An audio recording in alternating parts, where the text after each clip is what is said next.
নমস্কাৰ বন্ধুসকল, প্ৰাঞ্জল এডুকেশ্যনৰ অন্য এটা ভিডিঅ'লৈ আপোনালোকক স্বাগতম জনাইছোঁ। আপোনালোকে যদি মোৰ ভিডিঅ'টো পোনপ্ৰথমবাৰৰ বাবে চাই আছে, please like, share and subscribe কৰিব। এই ভিডিঅ'টিত আমি কিছুমান MCQ লৈ আহিছোঁ আছাম জেনেৰেল নলেজৰ হলিয়ন বৈশ্য ছাৰৰ দ্বাৰা লিখিত। কিতাপখনৰ পৰা আমি কিছুমান ইম্পৰ্টেণ্ট MCQ বাছি ওলাইছোঁ, যিবিলাক আমাৰ আহিবলগীয়া আগন্তুক DME তথা আপোনালোকৰ আছাম পুলিচ লগতে APSCৰ বাবে অত্যন্ত জৰুৰী। তো প্লিজ ভিডিঅ'টো শেষলৈকে চাব আৰু প্লিজ জনাব ভিডিঅ'টো চাই কেনেকুৱা লাগিছে। ইয়াতে আপোনালোকে দেখিছে Kuladhar Chaliha was the first president of Assam provincial Congress committee. Who was the first secretary? Kuladhar Chaliha, যিখন আমাৰ অসম প্ৰদেশ কংগ্ৰেছ কমিটিৰ প্ৰথমজন তেখেতে প্ৰেচিডেণ্ট আছিলে। যিহেতু সেইবাবে ইয়াতে সুধিছে ছেক্ৰেটাৰী কোন আছিলে, অসম প্ৰদেশ কংগ্ৰেছ কমিটিৰ প্ৰথমজন সম্পাদক কোন আছিলে। ঠিক আছে, এইবিলাক বহুত ইম্পৰ্টেণ্ট কুৱেশ্যন হয়, মই বাছি ওলাইছোঁ। যিবিলাক ইম্পৰ্টেণ্ট বা আহিবলগীয়া সম্ভাৱনা আছে সেইবিলাক মই লৈ আহিছোঁ। শব্দ দেখিবলৈ পাইছে ইয়াতে। অপশ্যন A, নবীন চন্দ্ৰ বৰদলৈ। নবীন চন্দ্ৰ বৰদলৈ আছিলে প্ৰথমজন ছেক্ৰেটাৰী অসম প্ৰদেশ কংগ্ৰেছ কমিটিৰ। তাৰপিছলৈ আহিলে ট্ৰিটি অফ মাজুলী 1563 চনত। ট্ৰিটি অফ মাজুলী কেতিয়া হৈছিল? 1563। এইটো এটা ইম্পৰ্টেণ্ট ওলাই আহিলে কুৱেশ্যনটোৰ পৰা। was signed during the reign of which Ahom ruler? মাজুলীৰ সন্ধি কোনজন আহোম ৰুলাৰৰ সময়ছোৱাত কৰা হৈছিলে? ঠিক আছে, ইয়াতে আপোনাৰ কাৰেক্ট অপশ্যনটো হ'ব চুকাম্ফা, অপশ্যন D। চুকাম্ফাৰ সময়ছোৱাত 1563 চনত মাজুলী সন্ধি স্বাক্ষৰিত কৰা হৈছিলে। In ancient Assam Suvarnapitha was the area lying between? আদিম সময়ছোৱাত অসমৰ সুবৰ্ণপীঠ কোন দুখন ঠাইৰ মাজত আছিলে?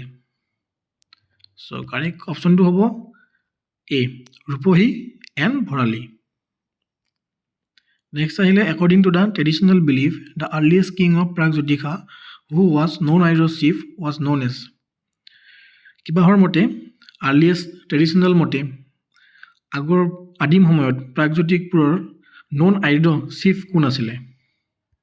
নন আইড চিফ বুলি ক'লে আমি জানো সকলোৱে মহিৰংগ দানৱ আছিলে নন আৰ্য, আৰু তেখেতে আছিলে কামৰূপৰ অৰ্থাৎ প্ৰাগজ্যোতিষপুৰৰ প্ৰথমজন শাসক। দানৱ বংশৰ তেওঁ প্ৰথমজন আছিলে Mahiranga Danava. During ancient Assam which river served as the western boundary of Assam. আদিম সময়ছোৱাত এনচিয়েণ্ট সময়ছোৱাত আছামত নদী চাৰ্ভ কৰা একদম পশ্চিমৰ বাউণ্ডাৰী কোনটো আছিলে? কৰতোৱা অৰ সাদানীৰা। কৰতোৱা বা সাদানীৰা বুলিও ইয়াক জনা যায়। Who was the ruler of Assam during the time of Bakhtiyar Khilji invention? Bakhtiyar খিলজীয়ে অসম আক্ৰমণ কৰাৰ সময়ছোৱাত অসমত কোনে শাসকে শাসন কৰি আছিলে? Option B, Prithu. Who was the another name of Prithu? পৃথুৰ আন এটা নাম কি আছিলে? আমি সকলোৱে জানো, ইয়াতে দিয়া আছে অপশ্যনত জলপেশ্বৰ, অপশ্যন D।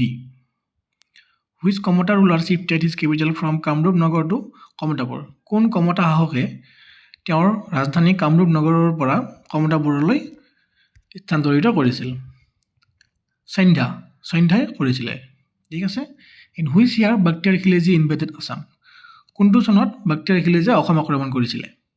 1206 খ্ৰীষ্টাব্দত। Name the book written by the Muslim historian Minhaj i Siraj which mention that Prithu was the ruler of Kamrup during the Bakhtiyar Khilji invention.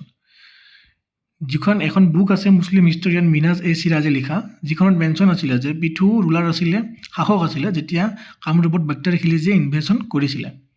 তো সেই কিতাপখনৰ নাম সুধিছে। ঠিক আছে, নাম আছিলে Tabaqat i Nasiri. Please note down কৰি ল'ব আপোনালোকে। Name the historian who came along Mir Jumla. Mir জুমলাৰ লগত অহা হিষ্টৰিয়ানজন কোন আছিলে? অপশ্যন A, B, Cৰ ভিতৰত আমি দেখিবলৈ পাইছোঁ চিহাবুদ্দিন তালিচ। তেখেত আছিলে মিৰ জুমলাৰ লগত অহা হিষ্টৰিয়ান।